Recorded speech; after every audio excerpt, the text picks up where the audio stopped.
Happy Sunday, everybody. Today we are looking at the Walthers GP38-2.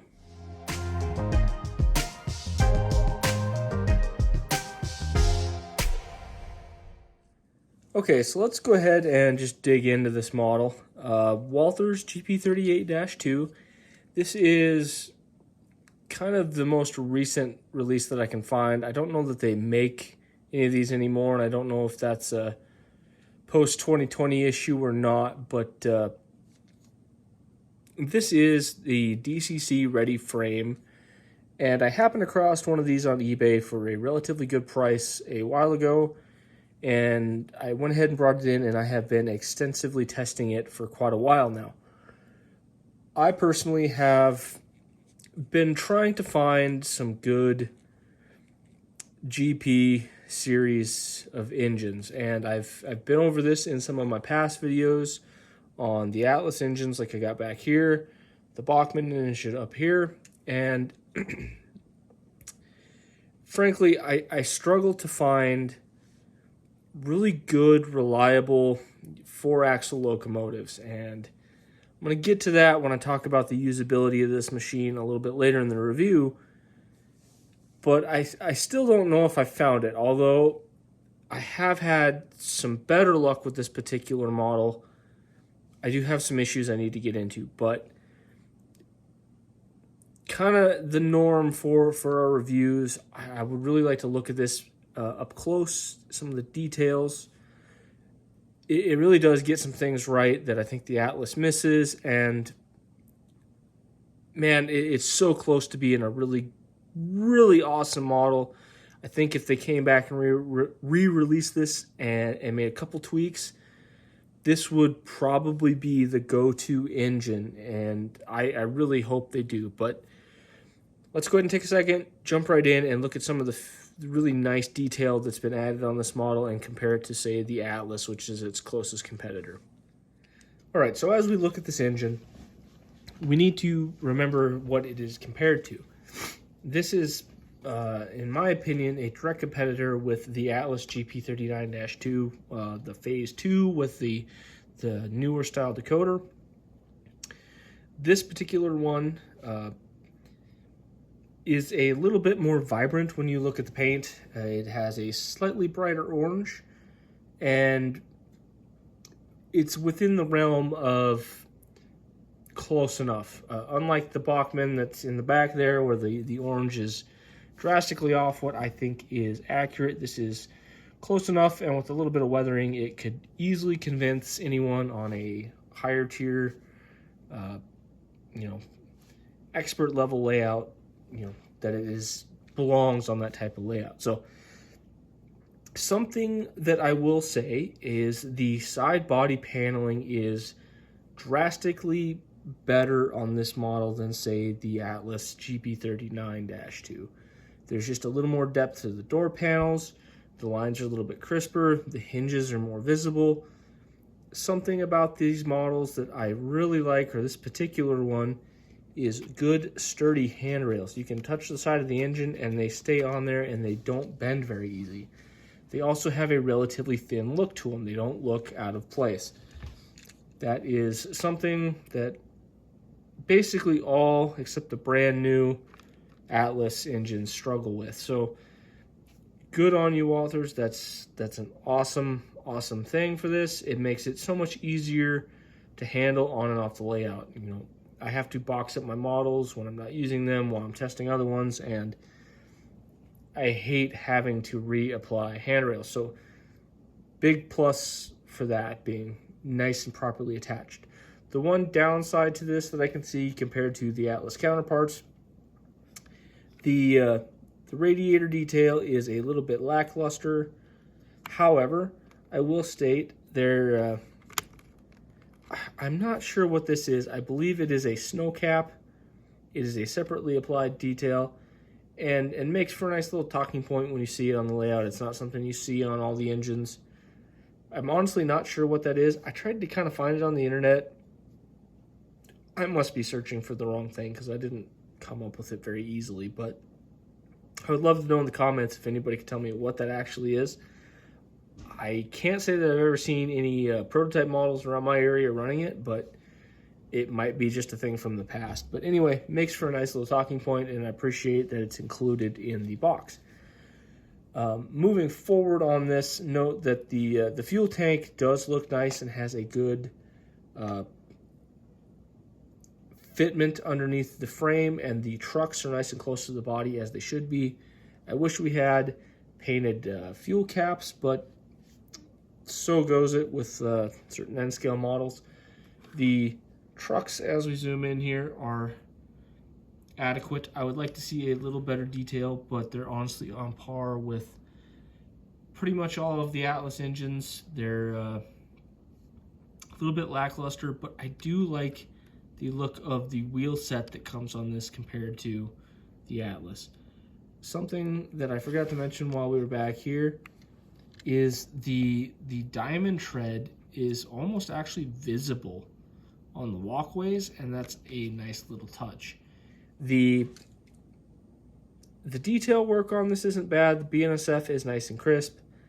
The lettering at the front of the engine designating its model is easily readable at a good distance away. There's not a whole lot of the safety decals or any of that on here. Again, this is kind of a budget model, so I don't know if I totally hold that against them.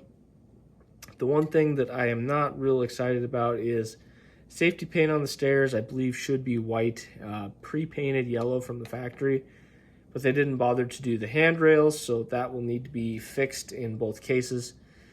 Not the end of the world, but as I see more and more models coming with that already done, I would like to see it on models going forward.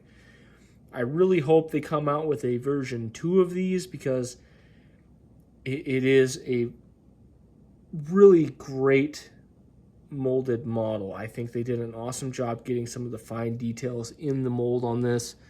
The thing I'll get to in just a second here is a little bit of body caused runnability issues, and I hope that these models aren't completely discontinued. I would love to see a version 2 of these, because this has a lot of potential to be one of the best GP series engines, and I think these are often overlooked. But one of my problems I'm running into is the body might sit just a little bit too low to the ground. And this can be a problem on some of my other Atlas models that I have, not just the Walthers. The Bachmann doesn't seem to run into this issue. It has a little higher clearance on the front and rear of the frame. But I actually ended up having to trim the front of this off right down there just to get a little more clearance.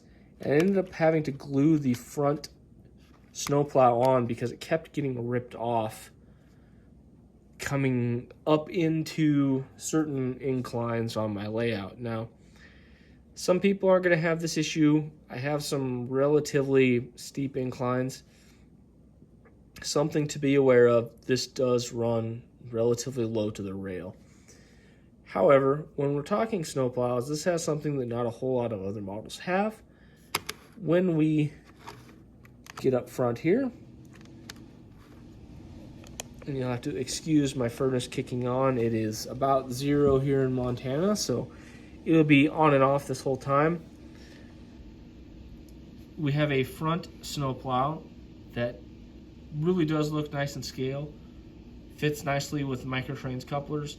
Those couplers, I will say, had to have the hoses trimmed. I was running into them, catching turnouts as I was going through those. So it might be such a thing that the whole frame just needs to come up a little bit. We need to adjust our couplers ever so slightly. And on the rear of this engine, we also get a separately applied snowplow.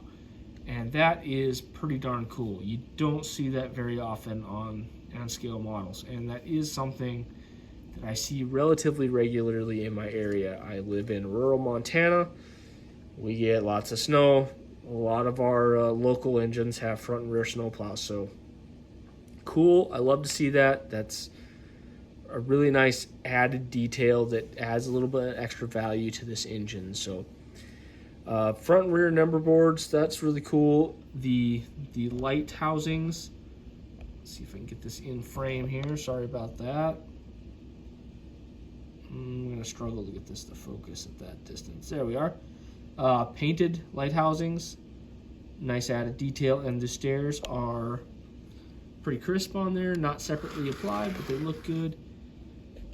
As we come back to the front, again, the light housings are painted silver and lit number boards. Not a whole lot of light bleed in the cab, so that's pretty good. However, the paint can be a little bit thin on this, and in low light situations, something that I can't recreate very easily on my my videos just because of the way cameras are. But if you're running this in low light, you will notice some actual housing cab bleed from the light. Now, I tried painting the interior with a couple layers of black. It helped, but you will still notice a little bit of glow on each side of the cab. Some of that is because I am running a TCS decoder. They have very bright LEDs, but it does happen on this, and I have to say, all of my Katos now have TCS decoders, I think, except for one, and not one of them has any body bleed. So partly because the plastic's probably just slightly too thin, and the paint could stand to be a little bit thicker. But kind of a nitpicky thing, only in certain situations will you see that, but it is something that bugs me when I do come across it. So 6 of one, half a dozen of the other kind of upsets me, but it is kind of the, kind of common on N scale models. So just something I wanted to put out there. So we're going to talk usability now, and I'm going to struggle in this section a little bit, and I might drone on a little bit, but I promise it will all come to a conclusion here. I have a real major flaw with this engine, and it harkens back to the original, older series Atlases, and I have a real serious problem with those. I made a big long video when I went over my Atlas right here, and complained about how loud they were and how unreliable they were. This is kind of the in-between of that, and it has a motor problem. I took this thing apart, and that is something I also want to bring up. The body fitment on this engine is so tight, you basically are moments from breaking it when it finally gives up and releases from the frame. You cannot do, the Kato drop trick to get this off. You basically have to just slowly, carefully work it off, and I've almost damaged the front handrail a couple of times trying to get this off. It is absolutely an obnoxiously tight fit, and that is not something I'm super excited about. But I thought that was maybe part of my problem. When you spool this engine up and you get it moving up above, 30% or, 25 to 40 speed steps on a normal controller, it gets obnoxiously loud, and the motor sounds like it's grinding against something. And I thought maybe it was touching the side of the body, and that's where I was getting the sound from. I'm going to go ahead and get this thing moving.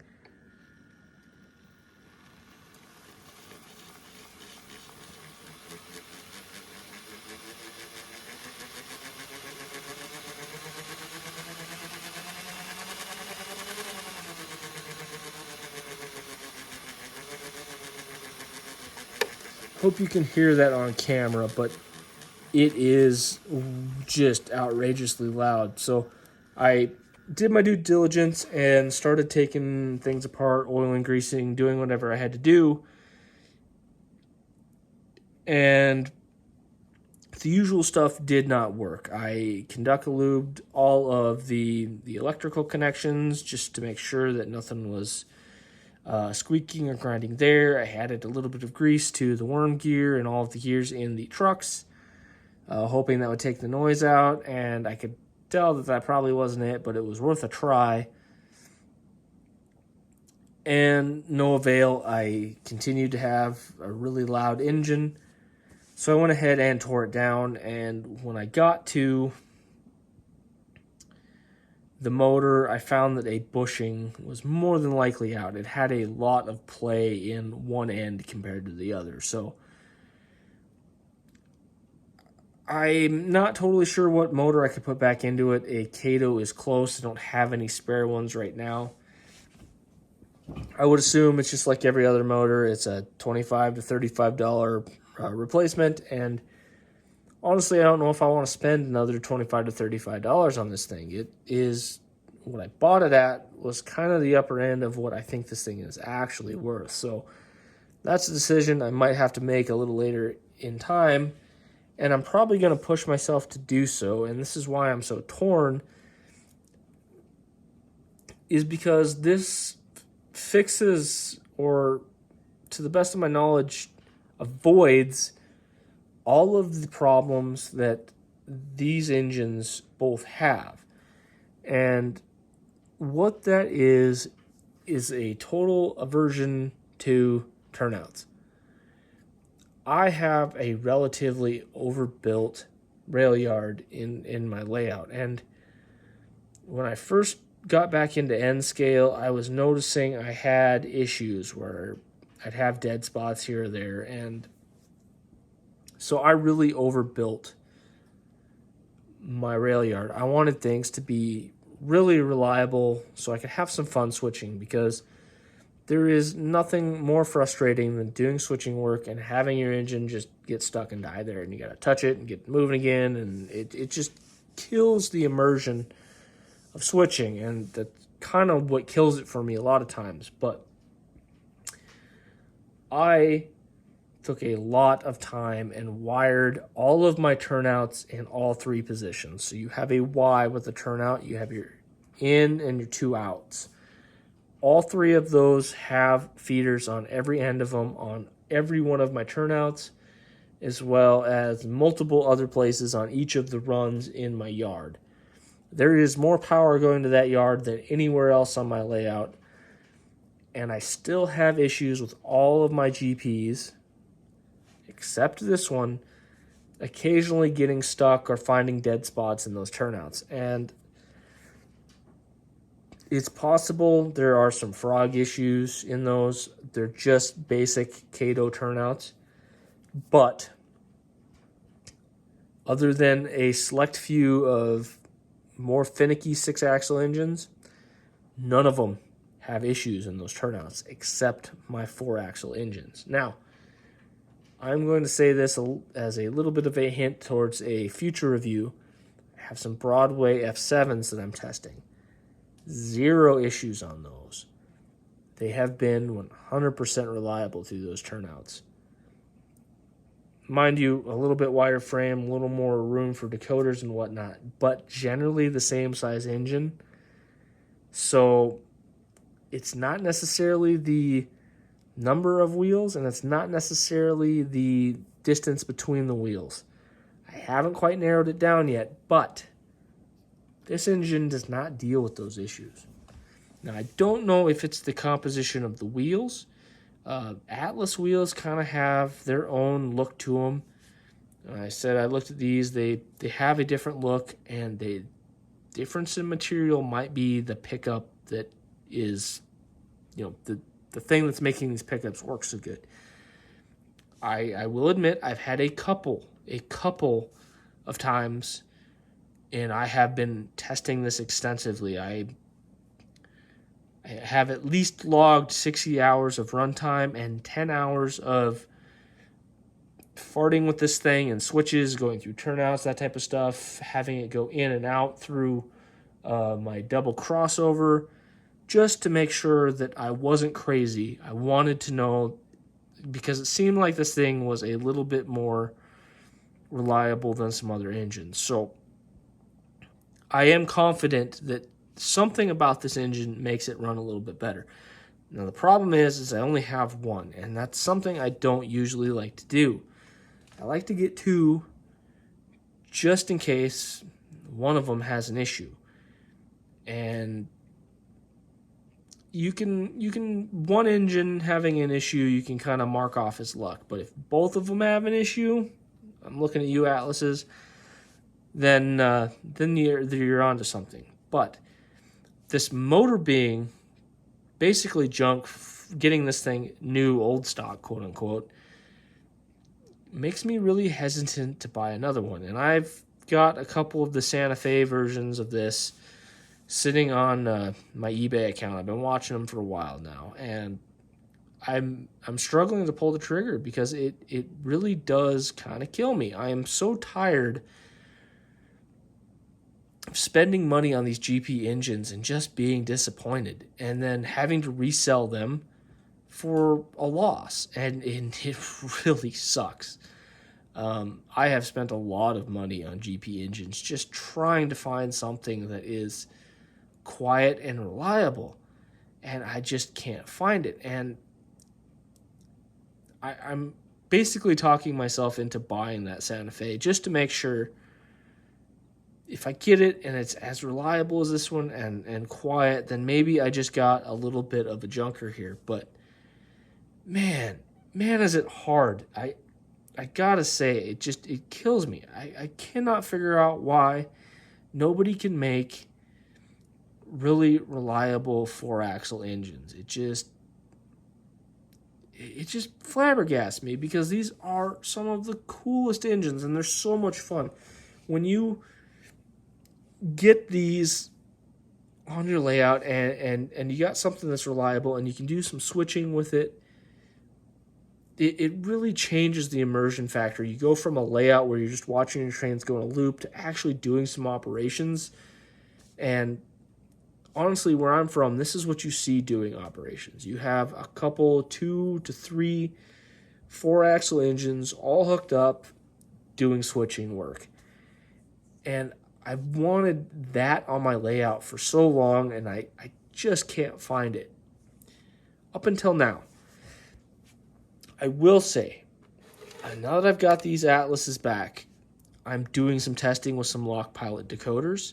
I want to put some hours on these things because I ran into issues on both of them my first time through. So now that I've got the new motors in them and some, quote, higher quality decoders, because Atlas told me that was part of my problem is I was using junk decoders, even though I had one with NCE and one with the Digitrax, and both of them failed. And yes, both decoders ended up failing. The motors died in both of them. I have the information from Atlas that both motors were bad, but I think that those motors were pulling so many extra amps that they were burning up those decoders. So, sorry I had to put my kid back down to sleep there, but here's the thing. With those Atlases, I'm hoping with these ESU decoders that they're going to hold up better, and I'm hoping that the new motors that were installed on these by Atlas will be better, because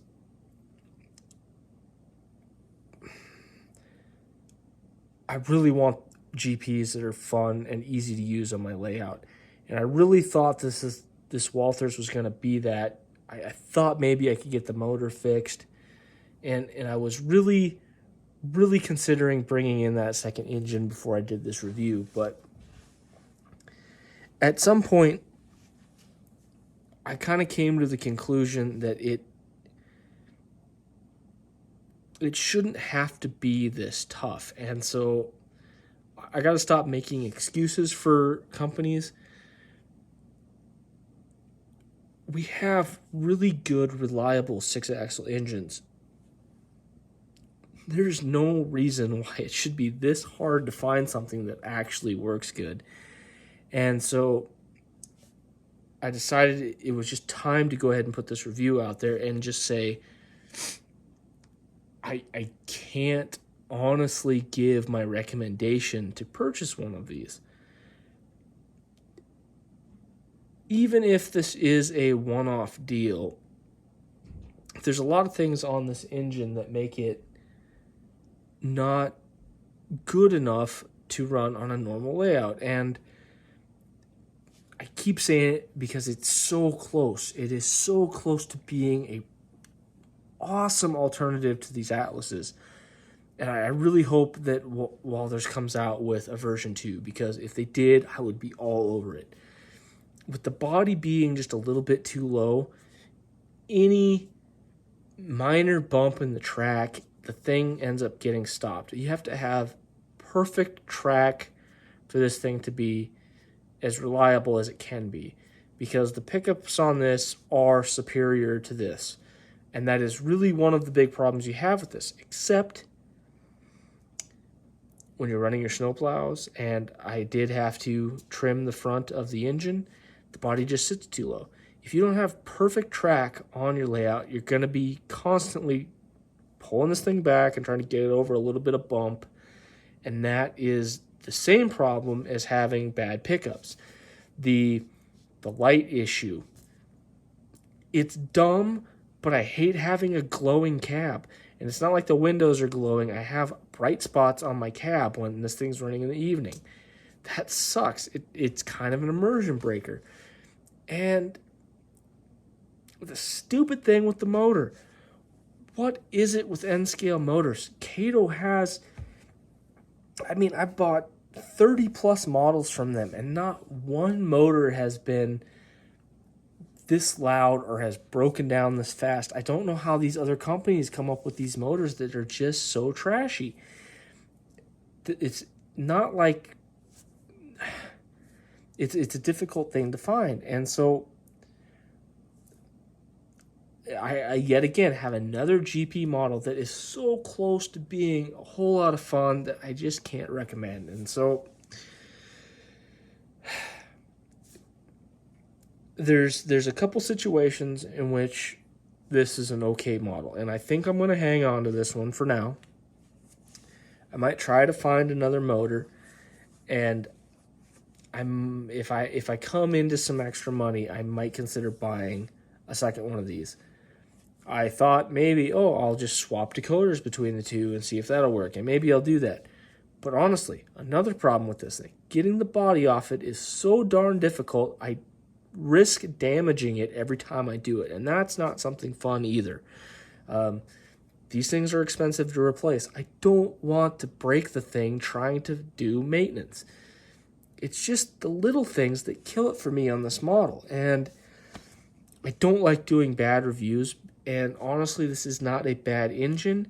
It just has 4 nitpicky things that absolutely kill the immersion, where this has one really big nitpicky thing that kills the immersion. And it's one of those things. One really bad thing that shuts the engine down, or 4 really small things that, when working together, make the thing as kind of unreliable as that one. And so, if you had really good track, like you did an excellent job laying it down, and if you did a good job with all your pickups, because I still think this does suffer from a certain amount of the short wheelbase problem that I think these have in some instances. People with less feeders than I have might run into this. And you really only want to use it at slow speed.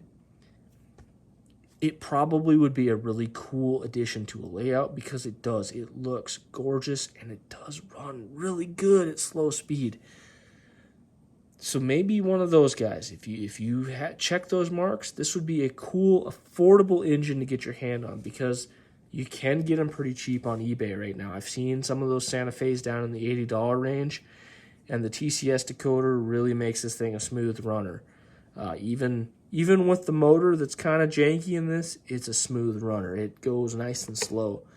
It is pretty cool that way. So, like I said, I am really on the fence about this. This is a hard review for me, but that's a lot of boxes to check to make this a good model for your layout. So honestly, I just can't recommend it for the normie. So we'll see if I come up with that Santa Fe or not. We have to do a re-review at some point. But for now, Walthers, I'm sorry. I can't recommend this one. But please come out with a version 2 that kind of addresses some of the problems. I know nobody at the business probably sees or knows anything about me, but you're so close. Please remake this. Anyway, everybody, thanks for stopping by. I appreciate it. I will see you this Monday. We're going to do some more work on the layout. I think we're going to do some background scenery, do a little bit more trees in the back over here, some bushes, and then get our clouds in. So that'll be fun. And, yeah, have a good rest of your weekend. Bye now.